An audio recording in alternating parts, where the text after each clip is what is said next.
Good evening, everyone, and welcome to a much awaited topic today, which is the law of attraction.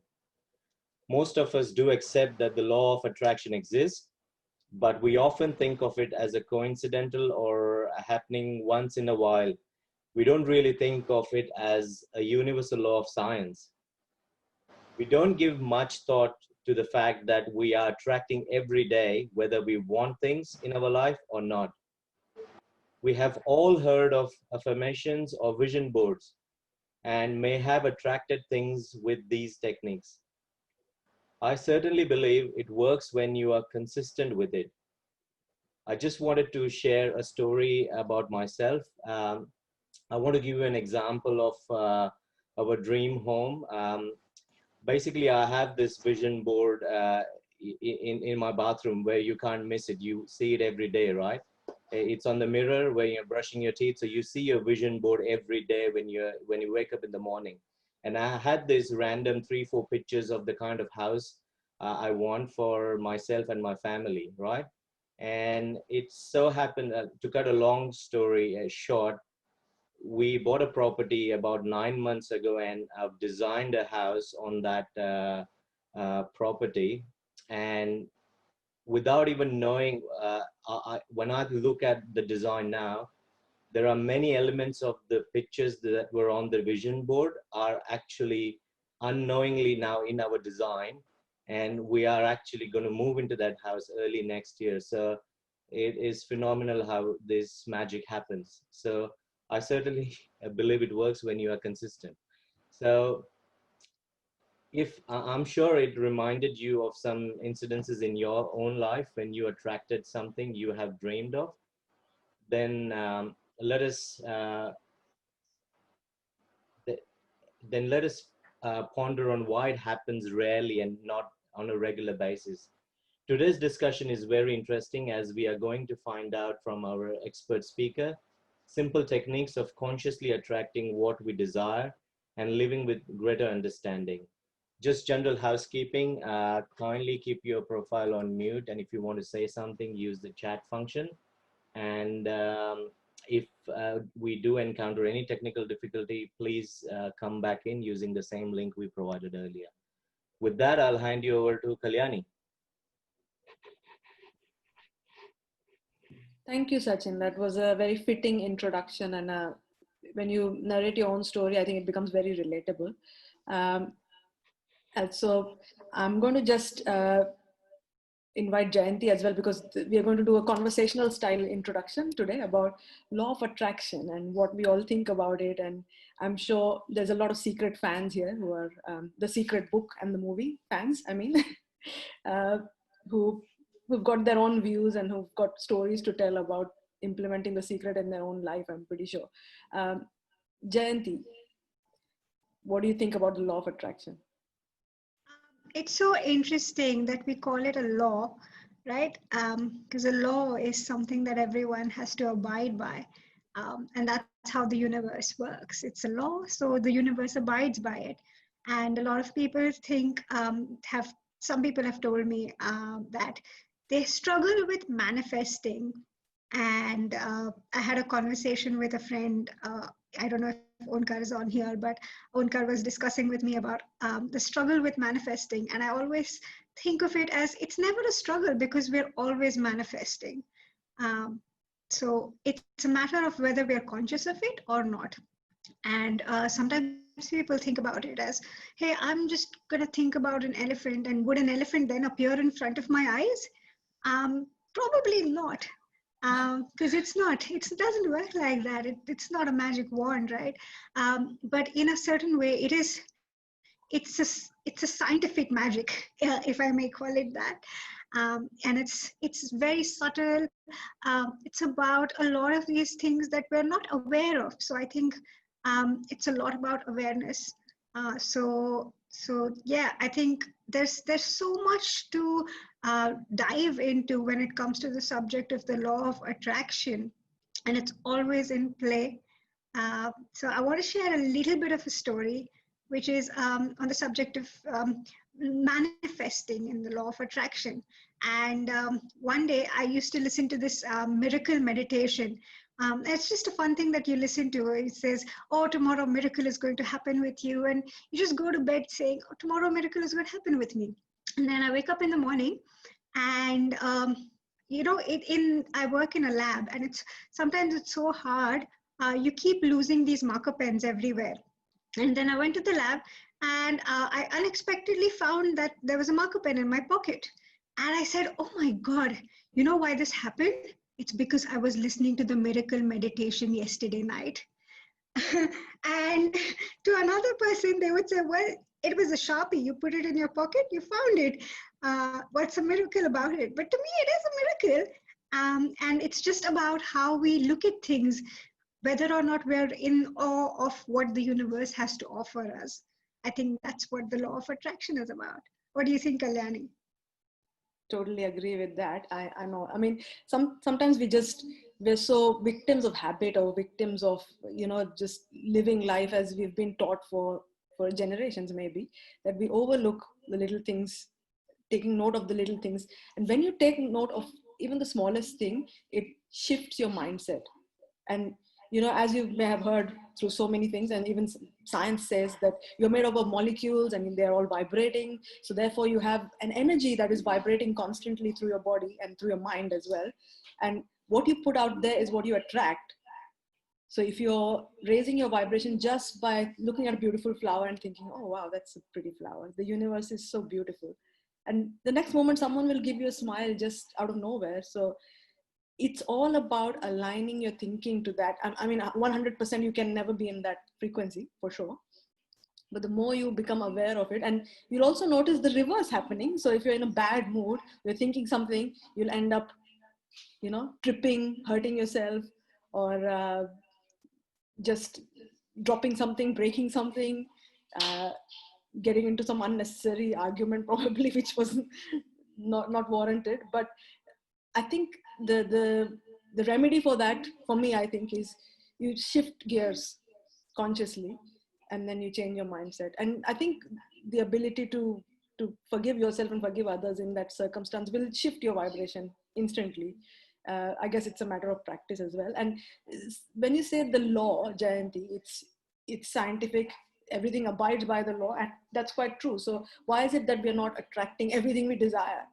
Because sometimes we're spending far too much time worrying about what if we don't get what we desire.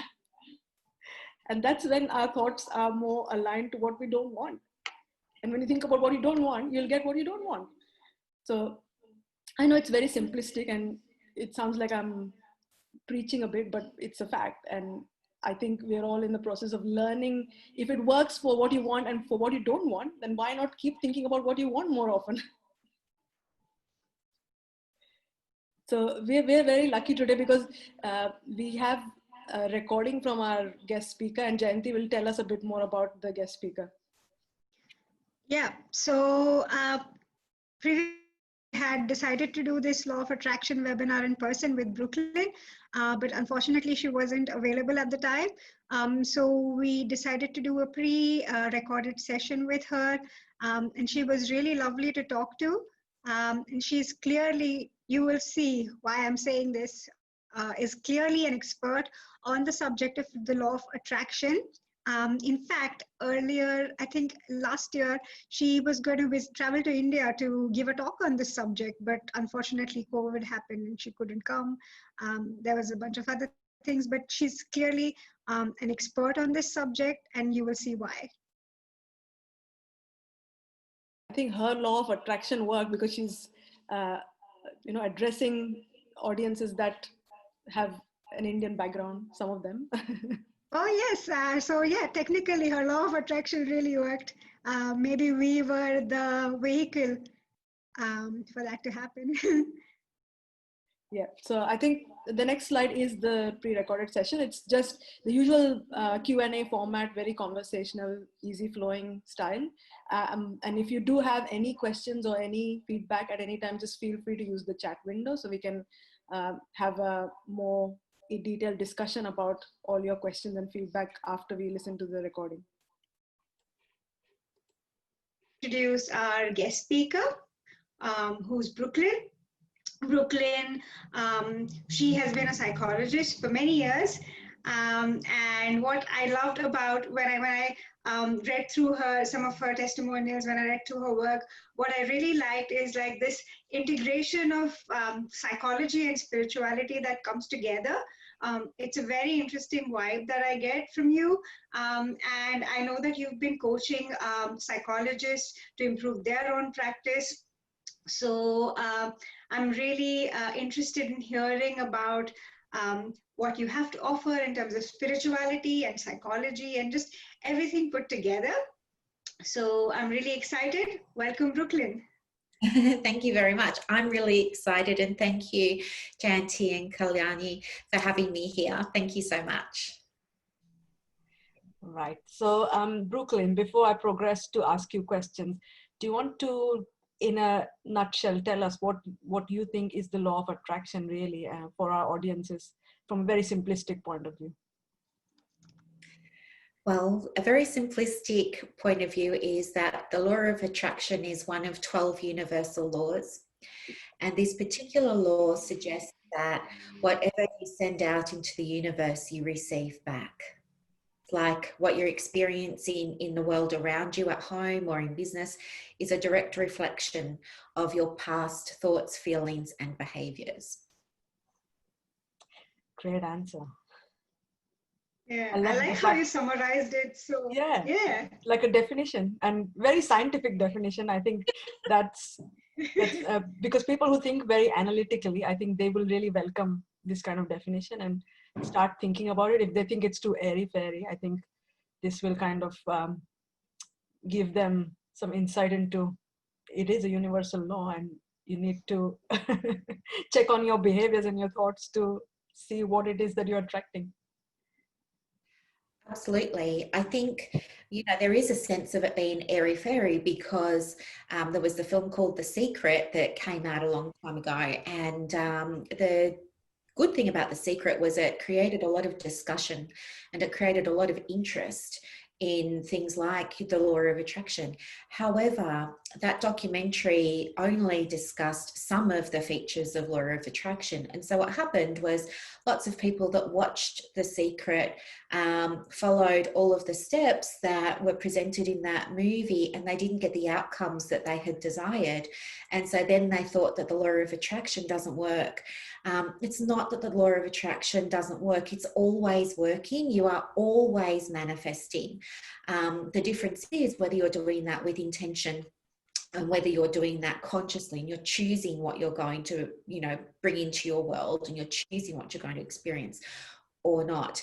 But with these other features of a law of attraction that weren't covered in The Secret, lots of people, professionals, stay-at-home mums, everybody, even teenagers that I work with, are well able to consciously manifest things that they choose into their reality. It's also interesting to understand as well that the laws all work together. So what I mean by that is you might have a desire to create something into your reality, bring that in for yourself. However, there's also a law of, for example, divine timing. So it's not that you might think, well, I wanted to manifest a new job by Friday and I don't have it, therefore the law of attraction doesn't work. It's not that it's not working.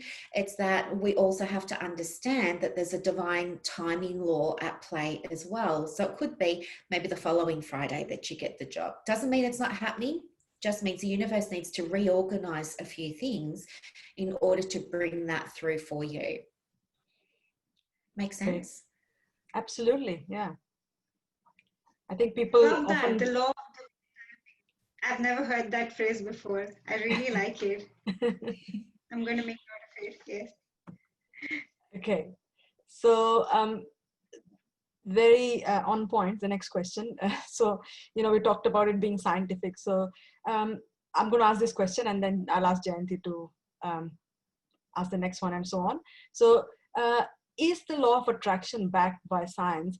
Does it have scientific merit? And do you think that thoughts really become things? And can you share some example in your own life, perhaps? Yeah, sure. So I think it really depends on how you look at the definition of science and how you look at the definition of the law of attraction. There are some purists who would say there's no scientific evidence for it at all. However, if we look at other sciences like psychology, for example, and absolutely see that there is empirical evidence that supports the idea of the law of attraction. For example, if you walk into, this is around vibration. So when we talk also about quantum physics, we talk about everything being energy. Everything in the whole world is energy, and it's always vibrating, okay? And so that's what we mean when we talk about your vibe. Now, the vibe that you're bringing to a situation, the vibe that you're bringing to a challenge or a problem at work or home. And a simple example is maybe you can recall a time you went to a meeting or you went to lunch with some friends and you just knew the vibe was off. You knew that you were walking into something before anybody had even spoken to you. You could just sense it. That's what we mean by vibe. And that's very, very important because those vibes go out on waves and they ripple back to us as well. And that's what we mean by law of attraction. So there's absolutely scientific merit for it in certain scientific fields. Okay. And yes, I believe that absolutely thoughts really do become things because, you know, I have a PhD in psychology. I've worked as a psychologist for over 20 years and I've been in the field of behavior change for 25. So I absolutely have seen so much evidence people being able to change their thinking to experience different outcomes. For example, you know, there might be somebody who's been long-term unemployed and they might be really struggling to find that job. And so they want to manifest a job. Well, by understanding what their thought patterns are, by understanding their self-talk, by understanding their limiting belief, and by changing those thoughts, then that person changes their vibration. They change the vibe that they're putting out into the world. They change how they show up in an interview because they're now more confident. They're now more prepared. They feel much better about themselves and they get a job. So yes, thoughts really can become things. Would thoughts is it enough to think about having $1 million and it's going to rain down? No, that's not going to happen. But there are certainly ways that you can change your thinking to put you in a better position for attracting that money into your reality as well. So yes, thoughts really can become things because they change the frequency of what you're sending out into the universe. But there's a lot of back work that you need to do. You have to have clear intention. You have to match your vibration to the thing that you're trying to call in.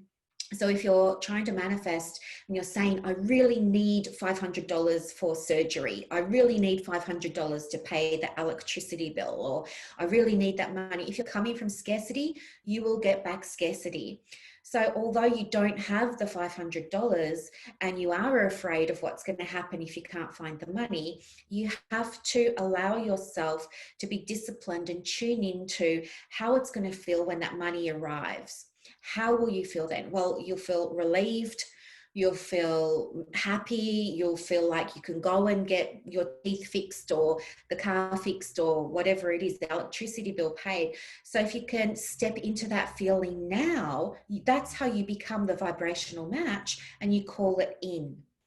Because in the unified field is a quantum physics theory, but it basically says that everything you already want is out there and available to you. All you have to do is tune into that, like how you tune your radio to Fox FM, or you tune your radio to 3AW or something like that. All we're doing is tuning you to a radio out there in the universe a little bit. And so the way that you tune in is by matching that frequency of that version of you that's already got that money. And that's how you turn thoughts into things.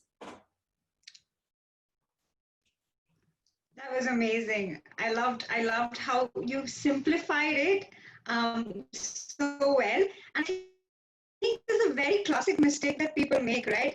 Because you said a lot of people think that I want $500 to overcome this problem and then they're focusing on the problem. So the focus is always like the energy is giving you. It's not energy that's giving you something. I love that example and how well you explained all of that. Thank you. Yes, what you're exactly right, Jayanti. What happens is whatever you focus on expands. So if I said to you, I'm going to go and buy a yellow Porsche, and I'm going to love driving my yellow Porsche, and we have a conversation about it, well, you'll go home tonight and you'll see yellow Porsche on Netflix, and then tomorrow you'll be driving and you'll see a yellow Porsche, and then the next day you will see a car in a toy store that's a yellow Porsche. It's not that there's suddenly more yellow Porsches, it's that it's in your awareness now. And so if you are in a position where you're needing money, for example, start focusing on the money that you do have already. Even if it's only 5 cents or 10 cents or $10, you want to really have so much gratitude for that. You want to get yourself into the vibration of, oh, wow, I've got this $10. I'm so thankful I've got this $10. You know what I mean? Because then what's going to happen is you're going to randomly find another $5 as you're walking the dog, and then you will go to get a coffee and be $5 free coffee on your loyalty card, and money's going to start coming to you. That's the first thing. The other thing is, don't expect that it will always come to you in the form of cash. Unless you specify to the universe that it needs to be cash, the universe will only hear that you need $500. And there are many ways to deliver you $500. You could win it in the lottery. You could inherit that money. You could take an appliance back to the shop and get your money back as a refund. You know what I mean? You could find that money. So the money can come to you in all sorts of ways.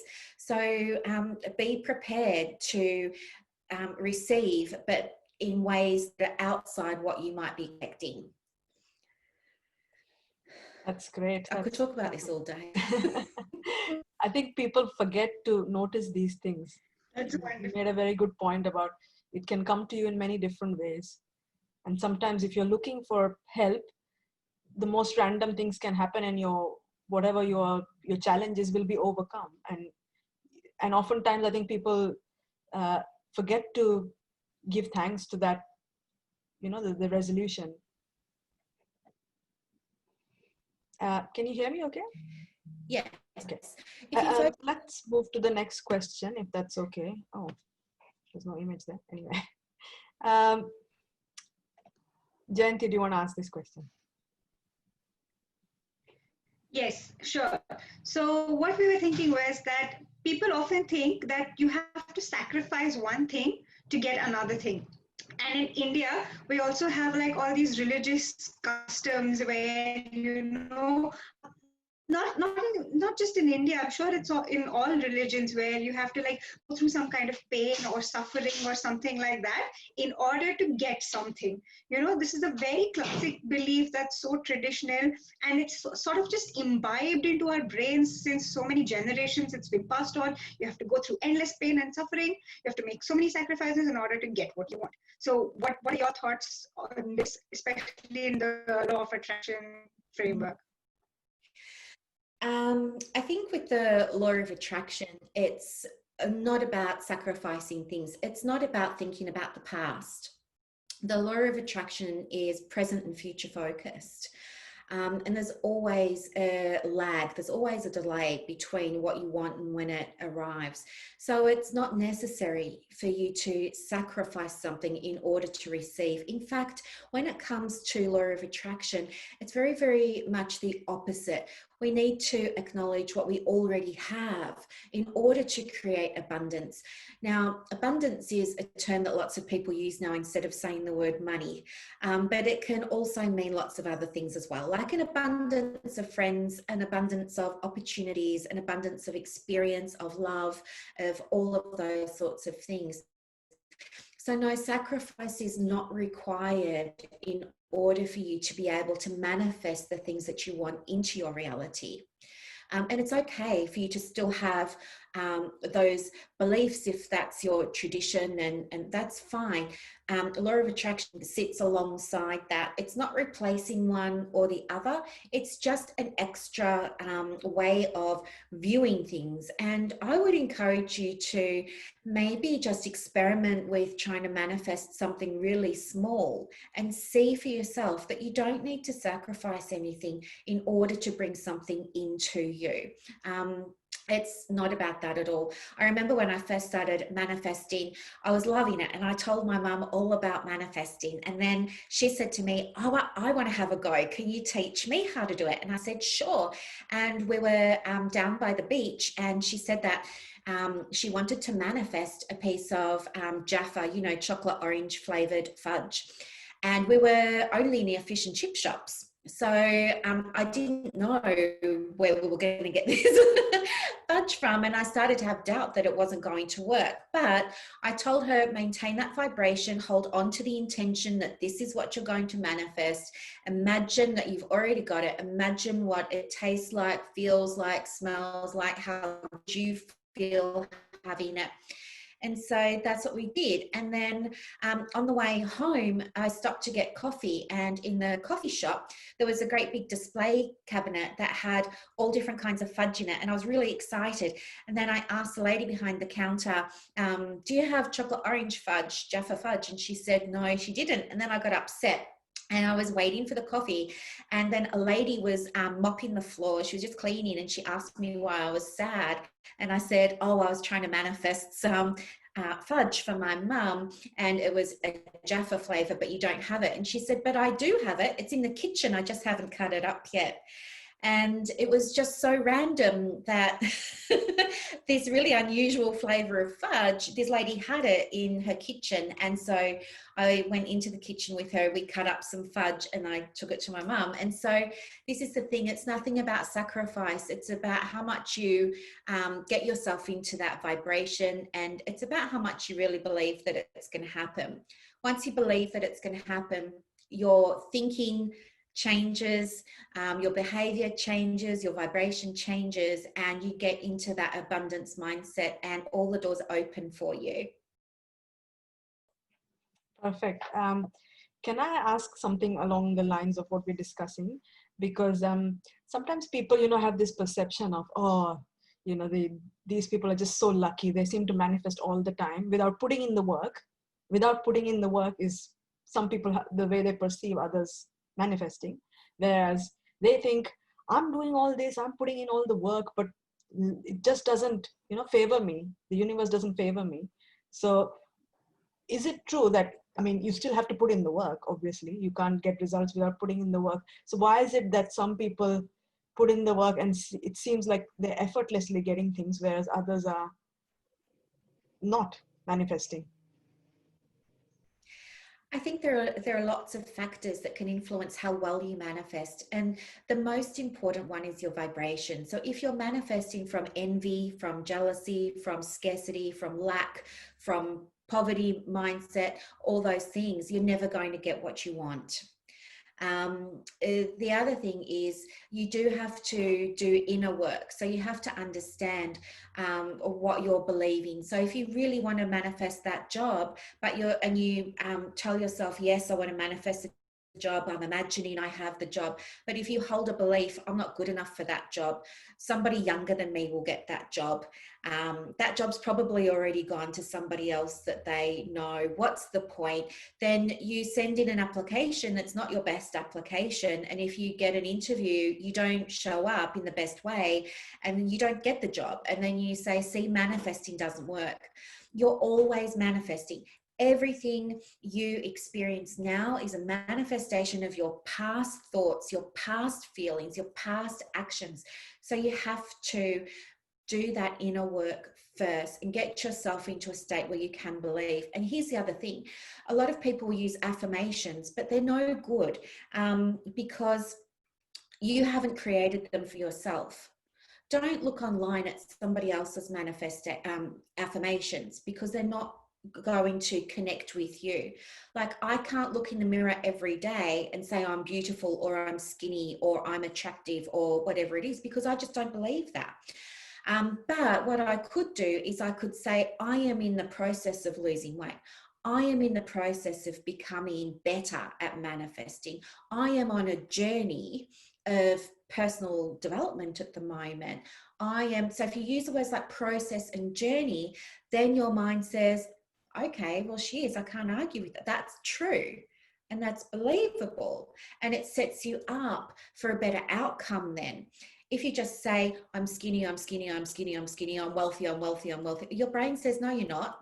And it will undo everything. So always write your own affirmation and always say that you're in the process of becoming or you're on a journey towards. And that's what makes an affirmation powerful. I love that. It's beautiful. And I think we've spoken before on the webinar about a concept that Kalyani and I use very often. It's called the cancel, cancel, and better, better technique. So every time you say something that's really horrible to yourself or to another person, you just say cancel, cancel, and you don't say I'm amazing. You say I'm just getting better and better. And that's like a very simple way of saying that, yes, I am on that journey, or I really want to get better. So thank you. I think all of that makes so much sense, and you've put it like so well and so simply. So maybe we can move to the next question now. Yes. The next question is exactly about what we spoke. So I'm glad how this conversation is just naturally weaving into what we are planning to ask next. It is, we are attracting this conversation to be the ideal conversation, which is great. So Brooklyn, you mentioned about limiting beliefs. I think like you gave a perfect example of when you're applying for a job and you're thinking that you're not good enough. So you have that limiting belief. So even if you really badly want the job and you think you deserve it, but you still think you're not good enough, then you're not going to be able to perform at your best. So can you give us an example of Yes. limiting beliefs and how that restricts people, on what can we do practically to overcome some of those limiting beliefs? So the first thing that you need to do is really hard because quite confronting, but you do need to write down what goes through your mind when you think about applying for that job or when you think about manifesting money. So, at the beginning, I wanted to manifest money. I wanted to manifest $20,000 and I was trying hard and it wasn't happening for me. So then I sat down and I thought, what am I saying to myself? So I was saying, well, I want to manifest $20,000. And I thought, but that happens for other people. It doesn't happen for me. I'm not someone that can really manifest $20,000. I'm not good enough for $20,000. I'm not worthy enough of $20,000 because I haven't earned it. You have to work really, really hard to get that money. So I had all of these beliefs, and I just thought, because I grew up in poverty, I just thought it's a foreign concept to me. I'm never going to have that experience of what it feels like to have financial abundance in my life. So you first need to identify what you're saying to yourself about what it is that you're trying to manifest. And then once you understand that, you just need to work through the limiting belief. And that's really simple. You just have to understand, where did this belief come from, or where did this story come from? And a lot of the time, our subconscious mind creates and accepts stories from caregivers that we're exposed to between the ages of 0 and 7. And so anything where there are caregivers, nannies, parents, teachers, educators, telling us about money, for example, or working, or about loving relationships, we take as truth. And then that becomes a filter or framework, a context, if you will, for how we as adults see money, relationships, and all other sorts of things. So really ask yourself, where did this belief come from? With me, my beliefs around money weren't even my own beliefs. They came from my parents. Growing up, we had no money. We lived below the poverty line. I heard things like, don't pick it up, because if you break it, I can't afford to replace it. We don't have enough money to buy you a new toy. Just play with the ones that you've got. You can't go to the camp because we can't afford it. So I heard all those things. You have to save your money. Always save for a rainy day. So I always believed that a dark time was going to come. And so I had to like hold on to all of my money for this dark time. But those weren't my beliefs. And so I had to acknowledge those beliefs as coming from someone else. They came from my caregivers, you know, from love. They believed that they were teaching me, and they were teaching me best of their ability. I had to then release those beliefs with gratitude and just say, thank you for instilling these beliefs in me. I know that they came from a good place, but they're not serving me anymore, and I'm ready to release them now. And so I'd release them. And when you release them, you create space. It's one of the other laws of the 12 laws. It's called the law of vacuum. The law of vacuum says that when there's a gap or a space, the universe wants to straight away fill it. Like if you have a Tupperware cupboard in your kitchen and you clean it out, you'll know the Tupperware comes back very quickly. The containers come back very quickly. So it's the same beliefs, but you get to choose now because you're an adult, and you get to choose a healthy belief for you. And so for me, when it comes to money, I say I'm capable of, you know, creating money. I know how to make money. I'm resourceful. I will always find a way. Money's just energy. It goes out and it comes back. See, growing up thinking that I have to hold on to everything, I was very, very good at saving, but I was always afraid to spend anything because I believed it wasn't going to come back, or that I would need it for some big emergency. So letting go of that allowed me to start being more comfortable spending money, and then allowing myself to see the money comes back and seeing that it's just a cycle. So acknowledge what you're saying to yourself. Think about where that belief came from, or where that thought came from, and whose story it really is. Release it, and in doing so, create space for a new empowering belief to come through now, and allow yourself just to sit with that. And it takes a little bit of time, maybe a week, maybe a month, but you start embodying that version of you that holds on to this new belief that, well, it's going out, but it comes back. And that's how you release things like scarcity mindset, lack mindset, and you start stepping into an abundance mindset. I love that. It's amazing how you explain these things. I was just wondering, because you spoke about the 12 laws, that you spoke about, where could we find these 12 laws? Yeah, so there are lots of really good websites that you can go and have a look at that are free. But I think there's a website that's really good called the law of attraction.com, Okay. and they've got some really good resources on there as well. Yeah. That's awesome. Okay, I'm going to look it up. They all work together, and it's really beautiful. I think the value is understanding that they don't work alone really helps you have context for what you're experiencing in your life and how you can make things work for you. It's like some people will say, I've been working really hard on manifesting a new relationship, something like that, and it's just not working. Or they will meet somebody who's not the right person for them and it doesn't work out. And then they'll meet somebody else who's not the right person. They get very upset and sad, and they'll question themselves. But here's the thing, like there's duality, and we need to understand that, you know, sometimes it's the universe saying, well, you weren't really clear on what you actually wanted, so I'm just going to give you this. And you accept it, it doesn't work out, but then you leave with clarity around what you don't want, which helps you move into a space of understanding more clearly what you do want. I think you just told the story of my life in like 2 lines.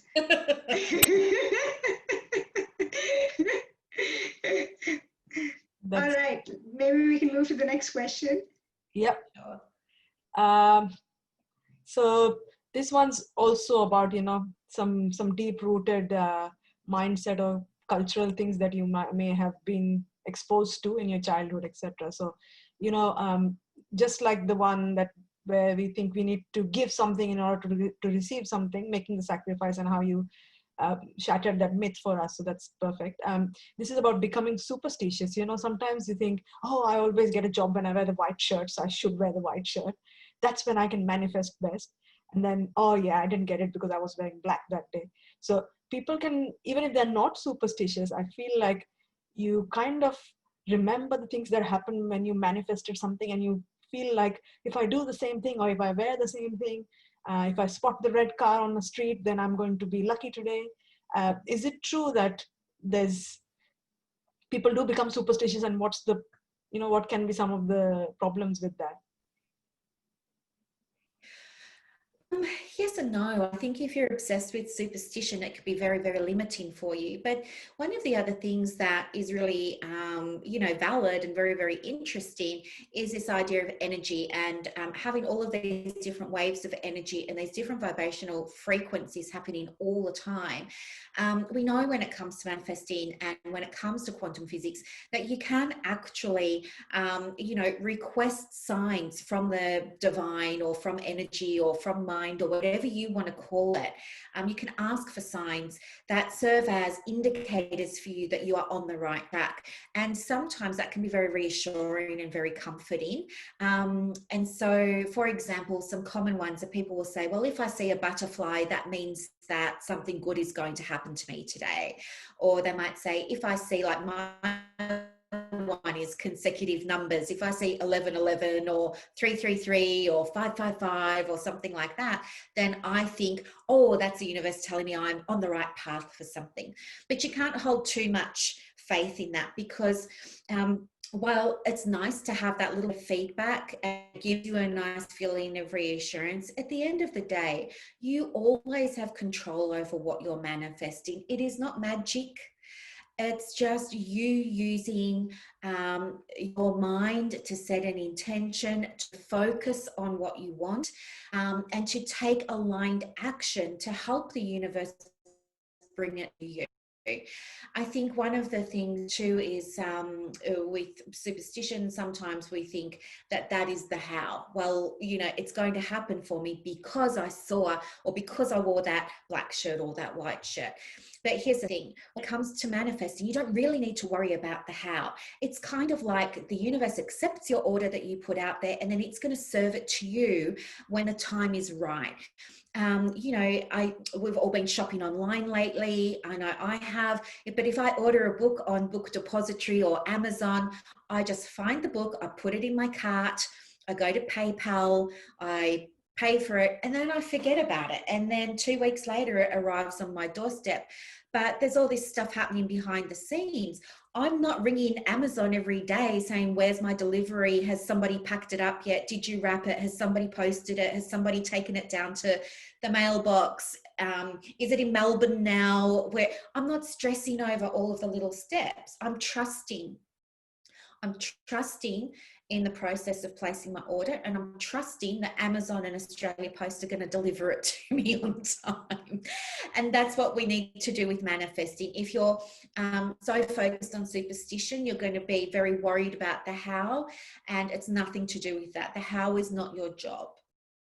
The universe will take care of that for you. Such Awesome. a great example about ordering things online. I thought it was super relevant. Thank you. And so simplified. I really like it. It's very true. We never think, once you place an order, you're definitely not going to think about it, right? And I think it's pretty much the same. I wonder why we do that when it comes to the universe. If we can place our trust in Amazon, we can definitely place our trust in the universe. Also, how lucky is it that today is 11/11? It's the luckiest day. Yes. Yeah, I think I love the fact that you said not to worry about the how. So sometimes if you believe in numbers and things, you spot something and you think, oh, that's a sign. And if the sign is raising your vibration, I kind of think of it like that, then that's great, because it's putting you in that right energy field to attract things. But you're not, but then if you forget about the worry about, oh, it's not my job to worry about the how, it makes you even more relaxed. So I think it can work in your favor double time, I think. Absolutely. I think you just need to be careful that you don't see the absence of a sign that things are working out for you, because that's going to trigger stress, and that's going to put you back in that low vibration, back into scarcity, back into doubt, and then you're not going to see what you want. And you're going to say, well, law of attraction doesn't work for me. It does work for you, but you focus on expands. So don't believe that the absence of your sign means it's not working. Just means the sign's not there. That's okay. I like that. Okay, so before I start the meditation activity, I hope you enjoyed that recording, and we'll love to hear what you thought about it, and if you had any experiences you wanted to share about the law of attraction, or anything in particular that you think Brooklyn mentioned that you would like to practice. Do you want to say something, Jayanti, in the meantime? Yeah, I thought, I mean, we're going through this conversation for the second time, you and I still feel like there is so much value I can gain out of it, even with the small things that Brooklyn said. I love the simplicity in her explanation that makes it really beautiful. Um, and I really enjoyed this conversation. So I was just thinking out loud and typing my thoughts in the chat window. So you guys can have a look at it if you wanted to. And I think we've got some recommendations and things at the end, but we can do the meditation first.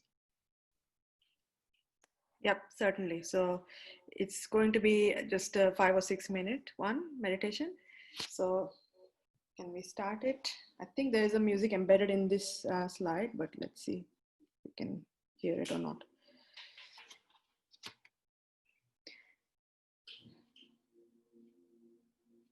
So I would ask you all to just take a comfortable sitting position.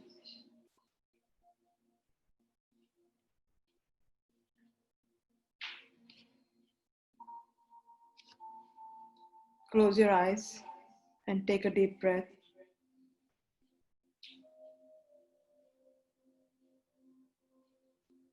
I'm now going to help you relax your physical body from head to toe,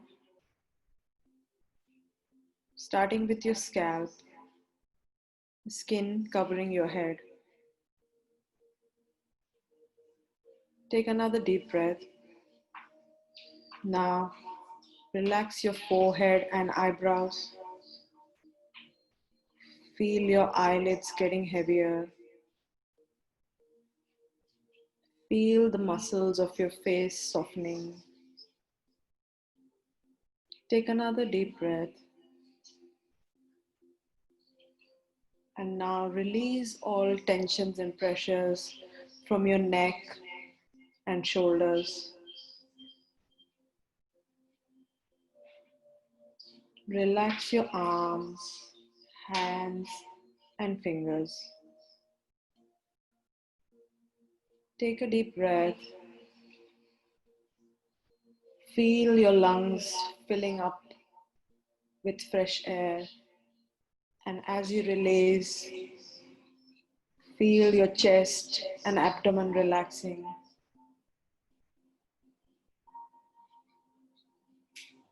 Now relax your lower body, pelvic area, thighs, knees, calves, and toes.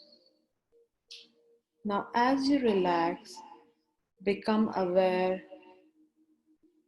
of the tingling sensation you experience as you focus on different parts of your body. This feeling I want you to remember as your unique vibration. You're now naturally vibrating at a much more calm and peaceful frequency.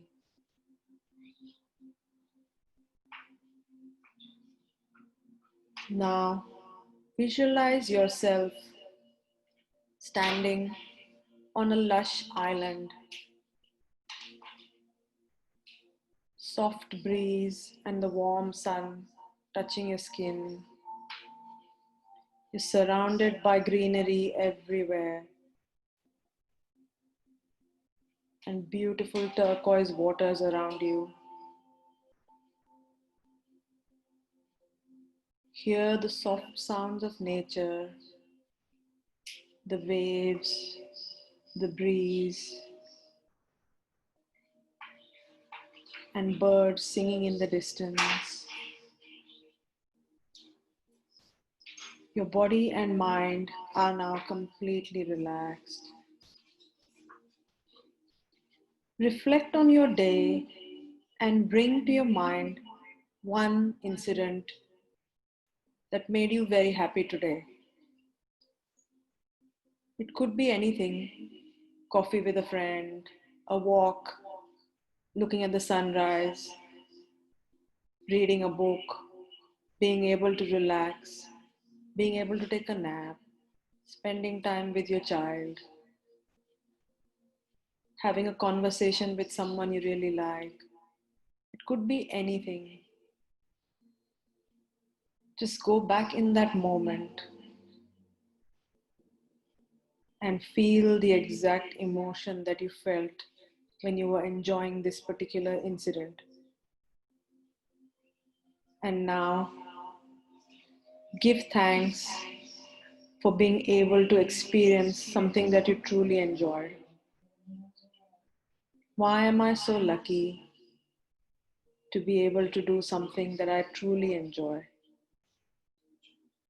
Notice how, by being in gratitude, you've raised your vibration even higher. Bring a smile to your face and a smile in your mind.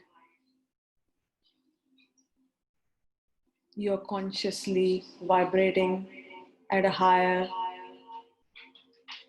wonderful frequency.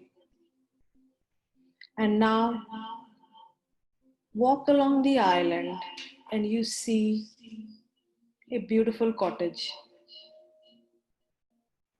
The beautiful cottage has a blue door. You go towards the door. You slowly open the door.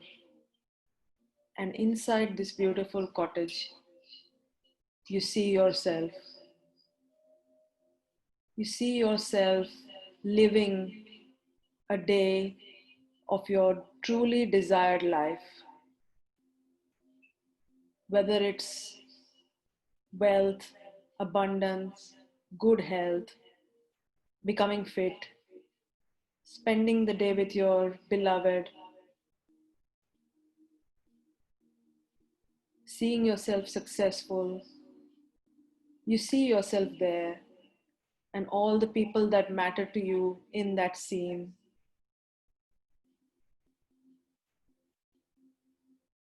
You look at yourself living that ideal day. You're fit, vibrant, happy, surrounded by people you love who are proud of you. Know that this possibility exists in the universe, and the law of divine timing will bring it to you. It's only a matter of time to unlock this.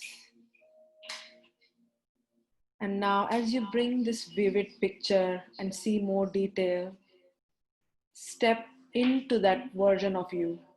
Become one with that person you see, your ideal self. And imagine this confident self.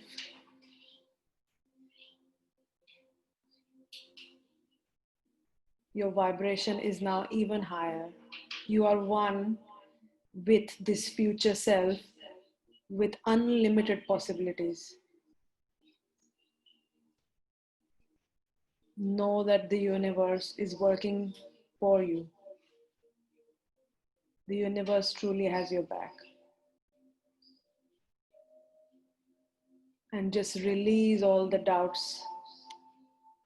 Open your palms and let go all those doubts and limiting beliefs. You are the one with limitless possibility.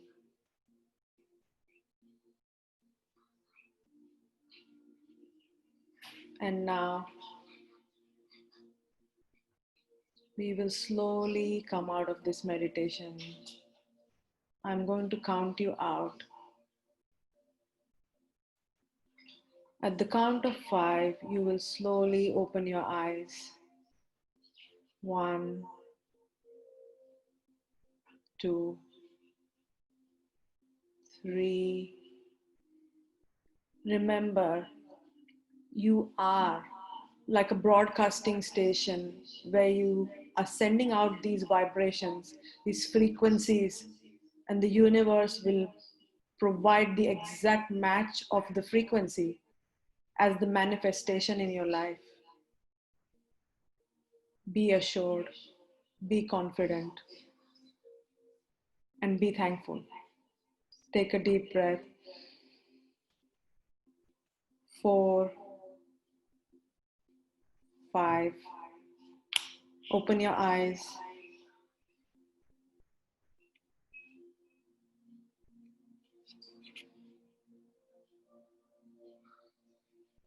And that's the end of our meditation. I hope you liked it. Feel free to share your feedback.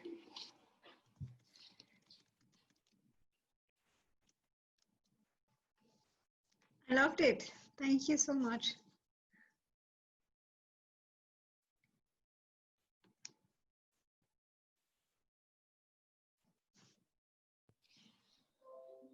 Oops.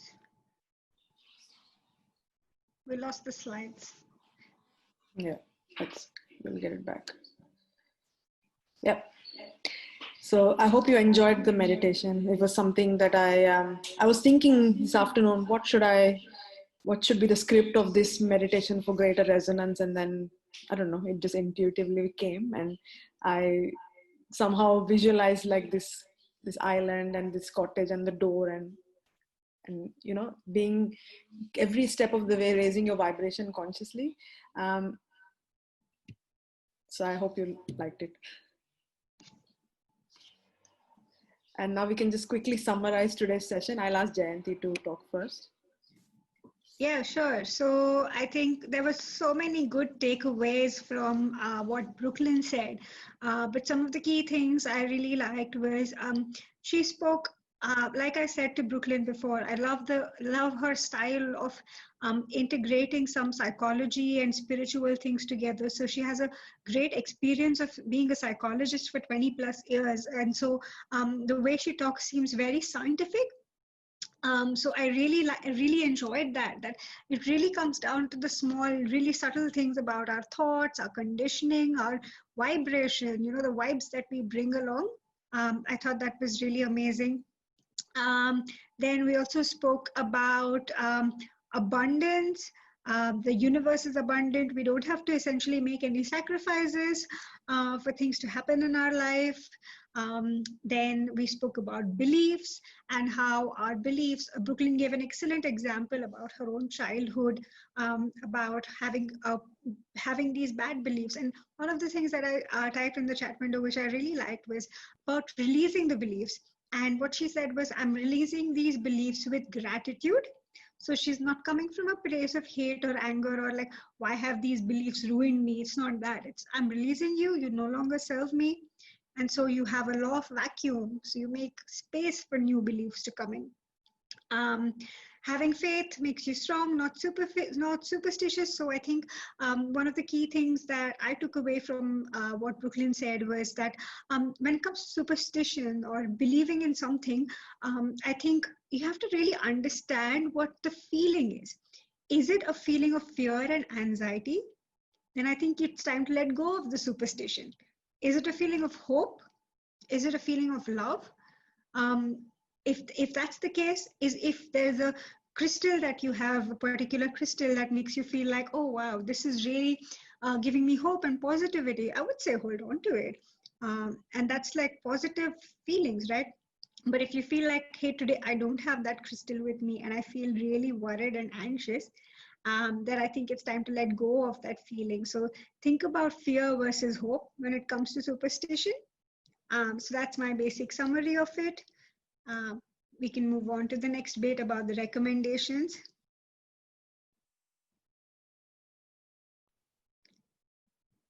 Yeah, I think there's a lot of nice recommendations we have. Personally, I'm a fan of all these three people. Bob Proctor, Joe Vitale, and John Assaraf from the movie Secret. Kalyani and I, we had a chat earlier about John Assaraf's house. And if you don't know about it, I would strongly recommend just Google John Assaraf's house. And it's a really cool thing to look at. And I think Naina also has a story to share about her experience with Ask and It Is Given. So Esther and Jerry Hicks are the pioneers of this. Like they are the people who started with this law of attraction thing. They've written a few books on it, which are really beautiful.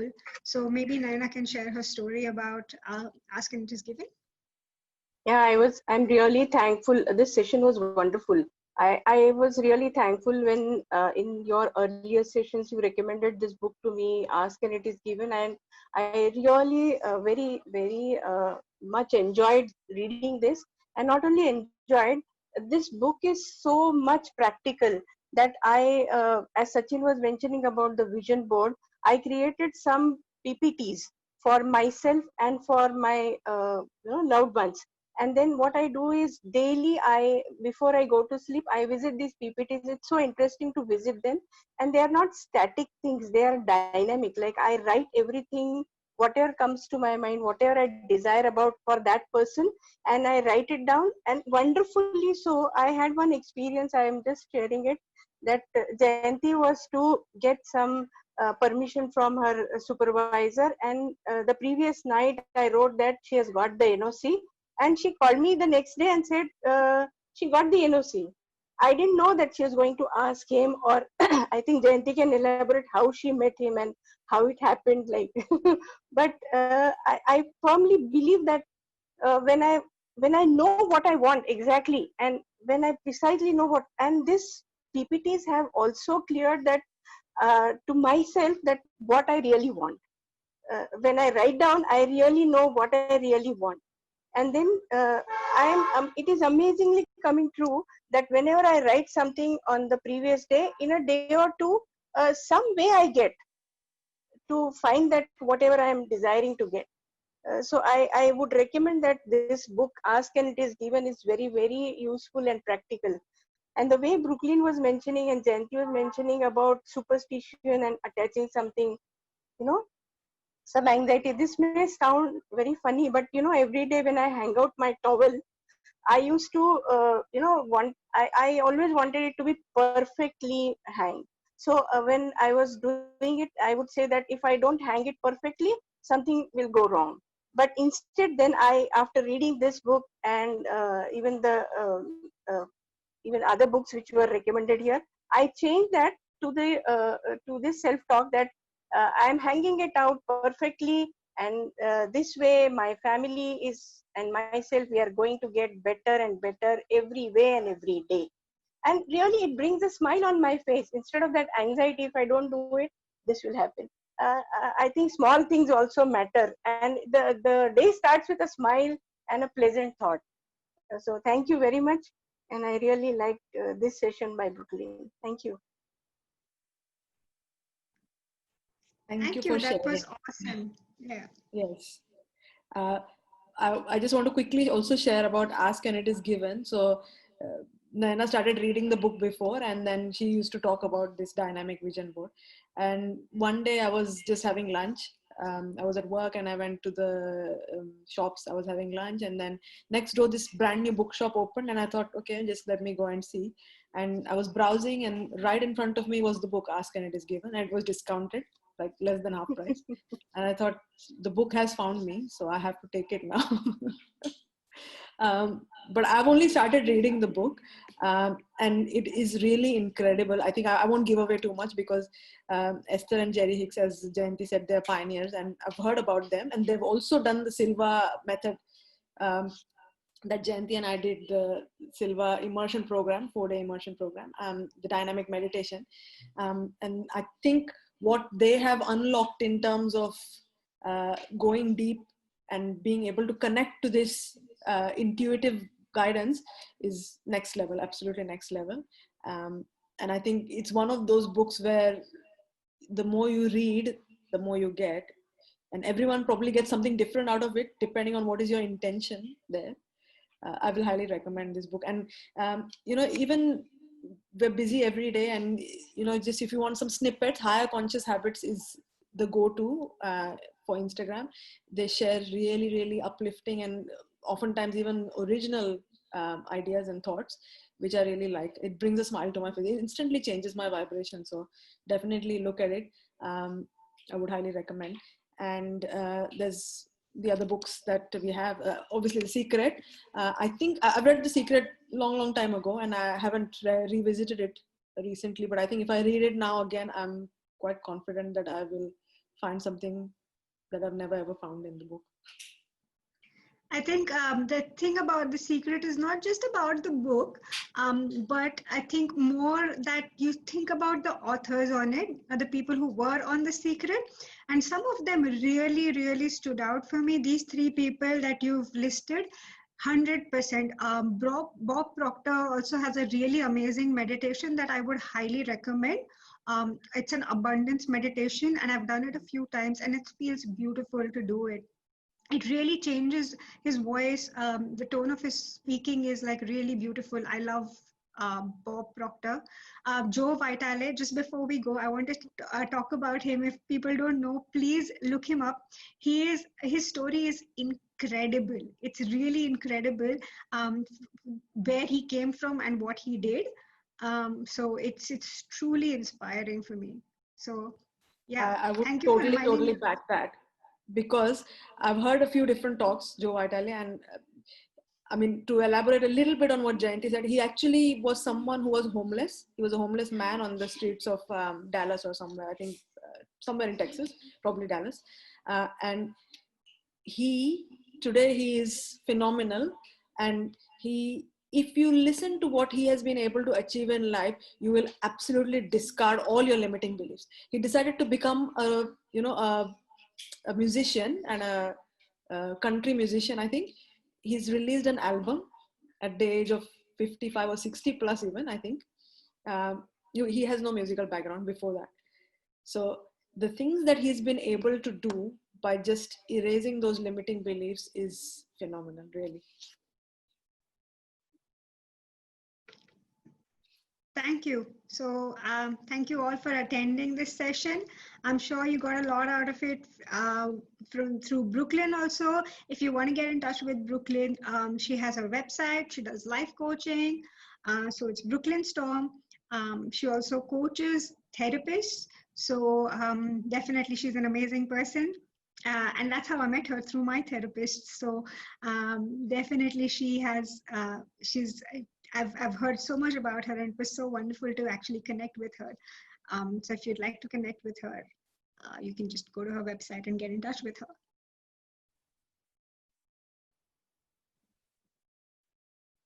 Is there anything else, Kalyani? No, all good. So Sachin, do you want to conclude with the usual?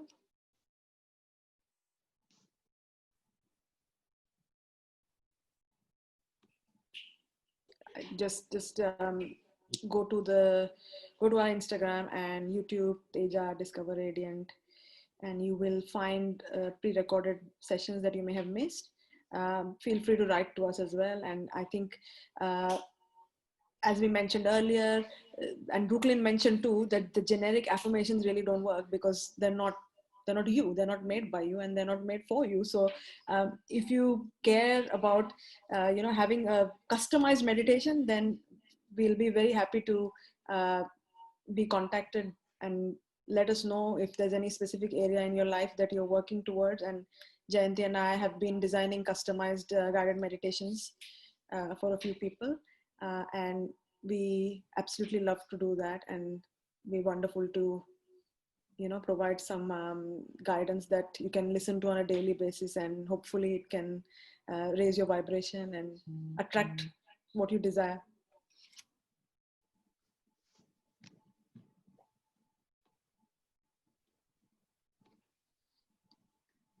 All right, thank you so much.